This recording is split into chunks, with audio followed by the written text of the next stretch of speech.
Madame, monsieur, bonjour, bienvenue ici à Shanghai. Dans quelques instants, restez avec nous, bien sûr, l'émission Warm-Up, mais c'est une tradition, petite incursion en direct. Les voitures viennent de quitter les stands, c'est leur tour de mise en grille. Ils ont en fait les pilotes jusqu'à 13h45, puisqu'ici il y a 6 heures de décalage avec la Belgique. Il est donc 13h31 et des poussières. Ils ont jusqu'à 13h45 pour éventuellement repasser par les box et puis venir s'immobiliser sur la grille de départ. On est avec les deux Ferrari à l'image, les deux Ferrari qui auraient dû être en première ligne, si pas en pôle. Les deux pilotes reconnaissent sportivement avoir commis tous les deux une erreur dans leur tour rapide à la fin de la Q3.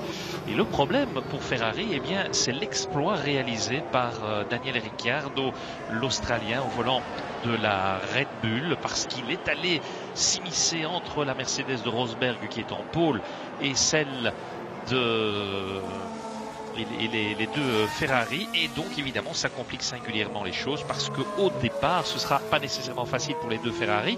Et élément capital, on en reparlera tout à l'heure, Nico Rosberg est le seul qui va s'élancer avec des gommes tendres au départ. Ceux qui sont derrière dans le top 10 auront tous des pneus super tendres, et donc peut-être qu'au départ l'envol sera plus facile pour les voitures équipées de pneus super tendres. On discutera de tout cela tout à l'heure. Stoffel Vandoorne va nous rejoindre, mais d'abord l'émission Warm-Up, et l'on commence par les traditionnelles archives qui ont été remuées pour vous par Charlie Doassège.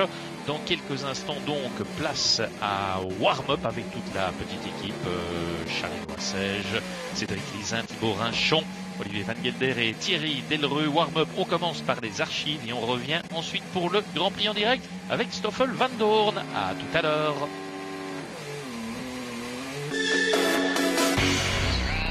Le circuit de Shanghai accueille le Grand Prix de Chine depuis 2004.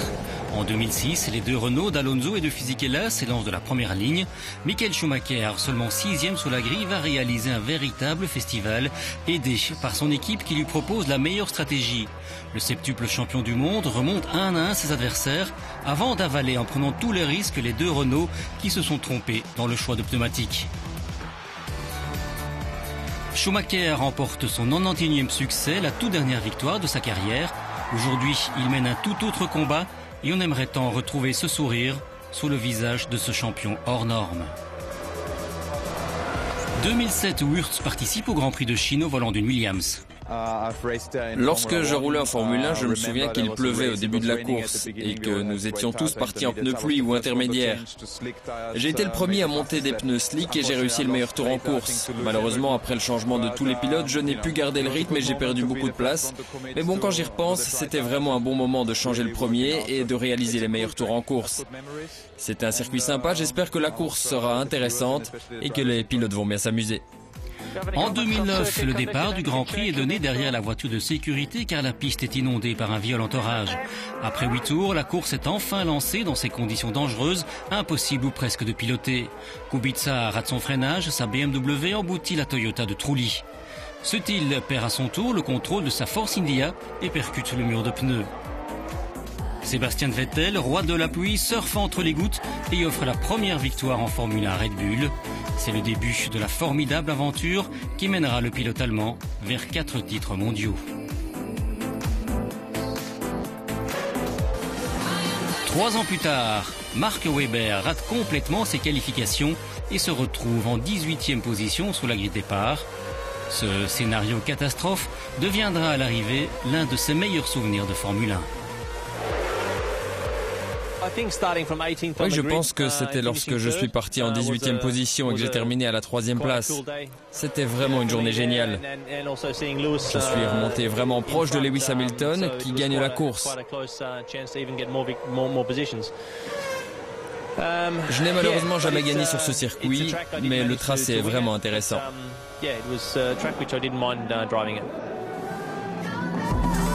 La Formule 1 se popularise d'année en année en Chine. En 2012, Nico Rosberg réussit sa première pole position en Formule 1. L'Allemand prend un excellent départ et s'envole vers la victoire. Derrière, plusieurs champions du monde font le spectacle. Hamilton et Raikkonen se disputent la sortie des stands. Michael Schumacher quitte trop précipitamment son emplacement. Un mécano n'a pas terminé de serrer la roue avant droite. C'est l'abandon quelques mètres plus tard pour le pilote allemand. Nico Rosberg remporte son premier succès en Formule 1. Alors, gagnera-t-il une 6e victoire consécutive ce matin? La réponse dans quelques instants.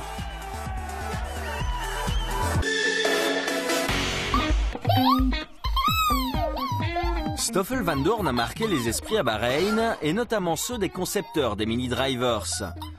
Ceux-ci ont mis le pilote belge à l'honneur dans leur capsule humoristique diffusée après le dernier Grand Prix, notamment en insistant sur le fait qu'il était le premier pilote McLaren à marquer des points cette saison. Jenson Button et Fernando Alonso apprécieront.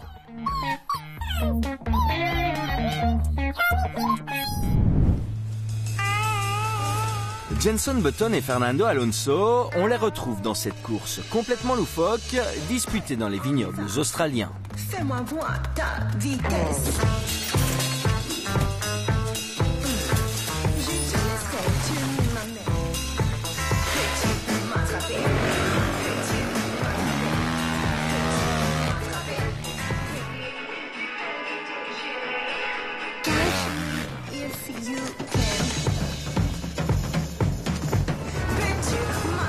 Cette fois, c'est sûr, ils ont marqué des points, mais plus pour leur talent d'acteur que de pilote.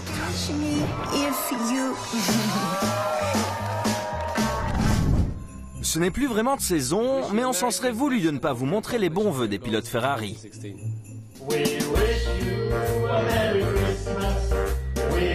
Et puis, voir Kimi qui chante et qui sourit, ça n'a pas de prix.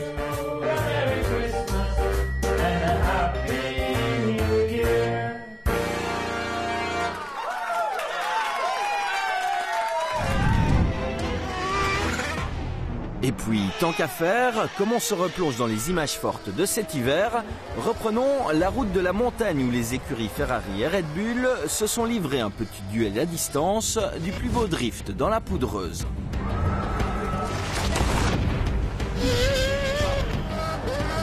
Max Verstappen, 18 ans, dans la RB7, Giancarlo Fisichella, 43 ans, dans la Ferrari F60. Comme quoi, dans la neige, il n'y a pas d'âge pour s'amuser.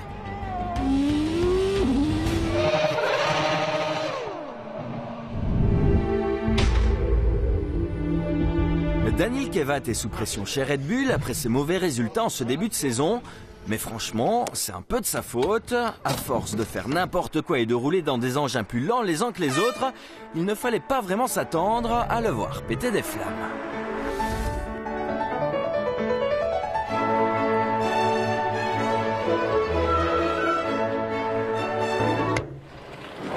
Allez, courage Daniil, il est grand temps de se reprendre en main.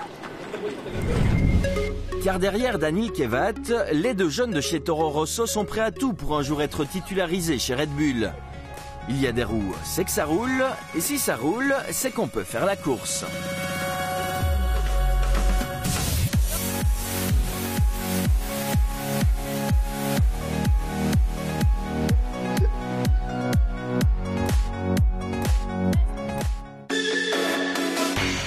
Stoffel Vandoorne a animé le paddock de Bahreïn en remplaçant Alonso au pied levé. Il a aussi marqué le week-end de son empreinte noir-jaune-rouge en inscrivant les premiers points de McLaren cette saison. Éric Bouillet, son team principal, résume bien les premiers pas de notre pilote dans la cour des grands. Un week-end parfait, aucune erreur, une grande sérénité, la performance, voilà. Donc et son premier point, donc c'est quand même remarquable. À Bahreïn, Stoffel a pris conscience de l'enjeu, sans pression, sans précipitation surtout. Je pense que le fait d'avoir peut-être justement avoir eu un late call, comme on dit, il n'a pas eu le temps de réfléchir vraiment au week-end. On a fait en sorte qu'il n'ait pas de pression. Il s'en est pas mis, donc ce qui était plutôt très, très mature et important. Le Belge savait quelle occasion unique il avait de frapper un grand coup, mais beaucoup dans le paddock étaient déjà acquis à sa cause, côté média aussi. Stoffel est l'un des pilotes les plus talentueux que j'ai vu dans ma carrière. J'ai suivi toutes les courses GP2 sans exception depuis que ce championnat existe et Stoffel était pour moi, avec Hamilton, le meilleur pilote que j'ai vu dans cette catégorie. Il fallait prouver qu'une place en F1 ne serait pas volée. Beaucoup en étaient déjà persuadés. Vandoorne l'a encore confirmé. Bonne gestion des pneus, dépassement en course, gestion parfaite. Je pense que depuis le début du week-end, je me sentais confiant dans la voiture. J'ai montré que j'avais la vitesse en qualification. Je pense qu'en course, le rythme il était plutôt assez positif aussi. Donc ouais, je pense que je peux bien mériter une place ici. Ouais. Vous le connaissez bien sûr. Est-ce qu'il y a quelque chose qui vous a impressionné? Ouais, sa sérénité. Ouais, même avant le départ de la course, je suis allé voir, lui poser la question si ça allait bien, parce que j'étais impressionné qu'il soit aussi serein. Autre point positif, Stoffel met la pression sur McLaren. Avec une si bonne réputation, après une si bonne prestation, les autres équipes pourraient venir frapper à la porte. Je pense qu'il s'est bien fait remarquer là, en tout cas ici. Et puis après, je pense qu'il fait partie des favoris que tout le monde regarde. Donc il y aura sûrement des discussions pour lui dans le futur. Tout le monde se souviendra de ce week-end, au même titre que le week-end où Vettel avait dû remplacer Robert Kubica quand il était blessé. C'est l'une des premières fois que l'on peut voir un pilote marquer l'avenir de la discipline d'une telle manière. Il faut se rendre compte que Stoffel est à ce niveau-là et je suis convaincu que son avenir est en Formule 1.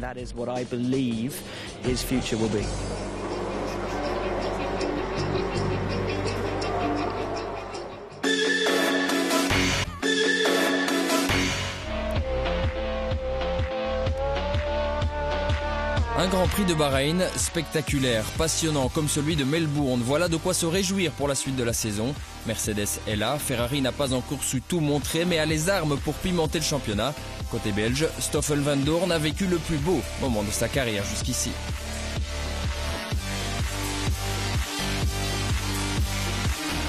Je suis surtout très content de mon week-end. Depuis que j'étais jeune, j'ai toujours rêvé d'être en Formule 1 et d'avoir fait mon premier Grand Prix maintenant. Voilà, c'est un rêve qui s'est réalisé et l'avoir terminé comme ça, ce Grand Prix, voilà, c'est un vrai bonus. Fin de course heureuse pour Stoffel, début de Grand Prix cauchemar par contre pour Sébastien Vettel. Et un problème moteur, catastrophe pour Sébastien Vettel. L'Allemand espérait titiller les Mercedes comme à Melbourne, mais sa course s'est achevée dès le tour de formation. Le problème de Kimi en Australie était surprenant. On l'avait résolu. Je ne pense pas qu'il s'agisse de la même panne. Devant, Rosberg, deuxième au départ, a grillé la politesse à Hamilton en pôle. L'Allemand n'a pas été inquiété sur la piste de Sakir. Il empoche sa 5e victoire de suite en comptant la fin de saison dernière. Petit ascendant psychologique car Hamilton n'a plus gagné depuis le Grand Prix des États-Unis 2015, week-end où il avait été sacré champion du monde. Je me vois très privilégié d'avoir une voiture comme ça pendant autant longtemps et je veux faire le mieux avec et de gagner plus de courses possibles. Et bon, c'est un début de saison de rêve presque.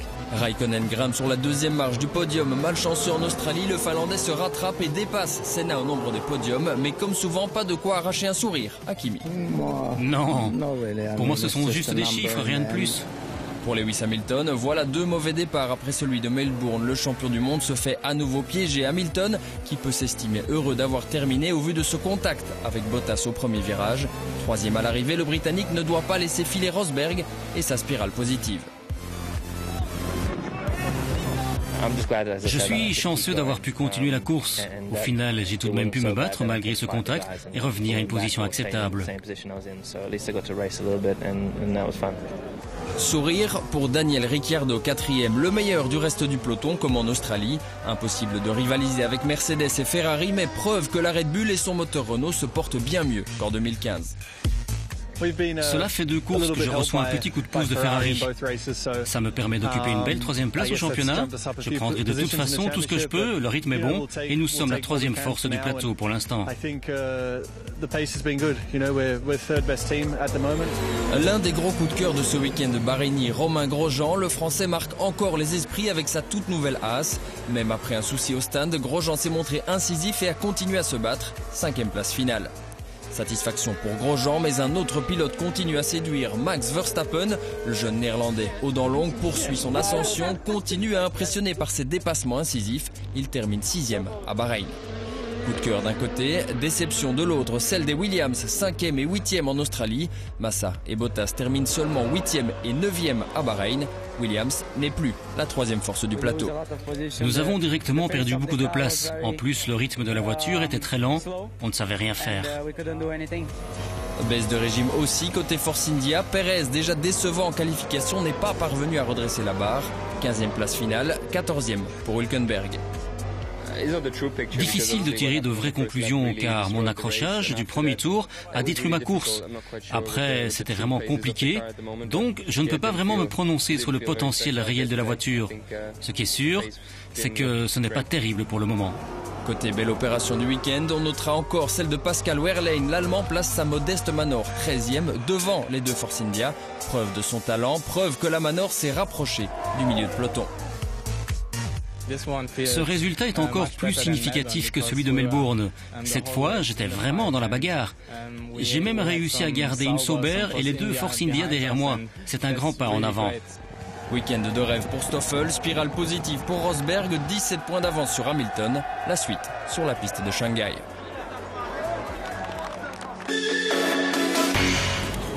Unbelievable, guys. This is the American dream. This is unbelievable. What a great job from all of you. Some places we can improve, but what a job, guys. I love you. Beautiful. Le rêve américain, c'est loin d'être un mirage pour Romain Grosjean. 6e en Australie, 5e à Bahreïn, le pilote français réalise le meilleur début de saison de sa carrière. Le niveau de performance de la toute première voiture sortie de l'usine Haas impressionne. Même l'ancien pilote Lotus ne s'attendait pas à un tel résultat à Melbourne. Je crois que personne ne s'attendait à avoir une si belle première course. On a profité des événements de course, mais voilà, on a fait la bonne stratégie. Pour tout le monde, c'était une victoire parce que tout le monde a vraiment travaillé à 100%, a fait son maximum, que ce soit les mécaniciens, les ingénieurs, la préparation, le pilote. Donc voilà, c'était un très beau moment, une très belle course et une très belle façon d'entrer en matière. Je pense que le potentiel n'est qu'à venir. Maintenant, ça ne veut pas dire qu'on fera 5e de ce Grand Prix. Il faut pas voir les choses de la mauvaise façon. On a encore beaucoup de choses à apprendre, on a encore beaucoup de travail à faire. Et pourtant, Romain Grosjean a bien rallié l'arrivée du Grand Prix de Bahreïn en 5e position. Une bonne stratégie, un excellent départ, des dépassements audacieux sur des Williams et des Red Bull, rien que ça. Le pilote français respire la confiance. C'est une de ces courses qu'on aime vivre de l'intérieur, c'était très sympa, j'ai une excellente voiture, une excellente stratégie, très agressive, mais on s'est vraiment fait plaisir. Je m'éclate dans le team, c'est vraiment le rêve américain, c'est incroyable de vivre ça. Si tout est rose pour Romain Grosjean, actuellement tout est bien terne pour son coéquipier Esteban Gutiérrez. 2 courses et 2 abandons, dont un provoqué par le fameux crash dont il a été victime en compagnie de Fernando Alonso à Melbourne. Contrairement à l'Espagnol qui a dû déclarer forfait à Bahreïn, le Mexicain s'en est sorti indemne, physiquement en tout cas, car son moral commence peut-être déjà à être touché. A lot of positives, and I will stay with that and I will keep fighting. Thank you. Les bons résultats de l'écurie Haas font des jaloux. On reproche à l'écurie américaine d'aligner une mini Ferrari. Le moteur, les suspensions, la boîte de vitesse, etc. viennent de Maranello. Le châssis de chez Dallara, aussi en Italie. Les critiques, Romain Grosjean les balaye d'un revers de la main. Les revers, le Français sait qu'ils viendront et ne veut pas s'emballer. Il faut qu'on garde nos pieds sur terre parce que c'est facile de s'envoler. Mais pour le moment, on va juste profiter de ça et se dire que c'est extraordinaire. Dans un instant, ce 3e Grand Prix de la saison sur ce circuit de Shanghai. 56 tours de 5 km 451. Mais d'abord, un dernier coup d'œil sur la séance qualificative. Premières émotions dans cette qualification, retour à l'ancien format, la perte de contrôle de Wehrlein qui voit sa Manor aller percuter le rail dans la ligne droite, drapeau rouge. On nettoie la piste, on essaye d'assécher les parties encore humides et puis l'on repart pour la suite de la Q1 qui voit le champion du monde en titre, Lewis Hamilton, piégé par un problème au système de récupération d'énergie et qui devra donc s'élancer en dernière ligne, lui qui avait déjà reçu 5 places de pénalité pour un changement de boîte. Voilà en tout cas une course-poursuite qui promet. Émotion à nouveau en Q2 quand la Force India de Nico Hülkenberg perd un pneu se désolidarisant de la roue. Unsafe release et pénalité pour Force India. Redrapeau rouge. Plus le temps d'un nouveau tour chrono et certains comme Grosjean ou Alonso sont piégés alors qu'ils envisageaient clairement la Q3, ce qui aurait été une première dans le chef de McLaren Honda. Écoutez la déception de l'Espagnol. Unfortunately, there's no time left in the session to have another go. So we are. La Q3 tiendra ses promesses passionnantes, indécises, disputées. Après le premier tour rapide, c'est Raikkonen qui détenait la pole. Vettel, son équipier, préférant préserver des pneus et optant pour un seul tour chrono. Mais voilà, lors du deuxième tour lancé, Nico Rosberg inverse la tendance et décroche sa première pole de la saison, sa 23e. Décidément, tout sourit pour l'instant au leader du championnat. C'est vrai, le week-end se passe plutôt bien pour le moment. La voiture fonctionnait vraiment bien pendant les qualifications. J'ai réussi un excellent tour et me suis retrouvé en pole. Je suis vraiment très heureux. Pas tout à fait, car Lewis Hamilton n'a pas eu de chance. Sa voiture a connu des problèmes. Donc, la lutte pour la pole entre nous n'a pas eu lieu. Mais je suis très content de mon résultat. Rosberg qui s'était qualifié pour la Q3 avec les pneus tendres, avec lesquels il prendra donc le départ, une autre stratégie que ses poursuivants. Je pense qu'on est dans le bon. Bien sûr, débuter la course avec les pneus tendres va peut-être me donner un avantage sur les autres, mais je dois encore y réfléchir. À ses côtés en première ligne, pas de Lewis Hamilton, pas non plus de Ferrari, puisque c'est la Red Bull d'un Daniel Ricciardo étincelant qui se retrouve en deuxième position. En Q3, nous avons trouvé un peu plus de vitesse. Le choix des super tendres est un choix difficile à gérer. Il n'est pas facile de réussir un tour rapide car la gomme se détériore rapidement au fil du tour et le comportement de la voiture change. Il faut donc trouver le meilleur compromis entre l'état de la piste et mon ressenti dans la voiture pour trouver les meilleurs réglages possibles avec mon ingénieur. On a ajusté au fil de la séance la pression et le réglage de l'aileron avant. Je pense que nous avons trouvé le bon setup. Terminer en deuxième position est un résultat vraiment génial. On ne s'attendait pas à cela. La deuxième ligne est rouge, Vettel 4e, devancé par son équipier finlandais, conscient qu'il aurait pu faire mieux. J'ai commis plusieurs petites erreurs, à chaque fois dans le même virage. J'ai roulé vraiment à fond, peut-être un peu trop. Et lors de ma dernière tentative pour la pole, je réalisais un très bon tour, j'étais très rapide, et j'ai à nouveau perdu encore un peu de temps. Je pense qu'on avait une chance d'être en première ligne aujourd'hui. Mais bon, c'est comme ça. Nous ferons notre possible en course pour obtenir le meilleur résultat. Scénario idéal donc pour Rosberg, à condition bien sûr de prendre un bon envol. Mais la meute derrière est bien décidée à tout faire pour lui compliquer la vie. On vit cela ensemble en direct dans un instant, en compagnie de Stoffel Vandoorne. À tout de suite.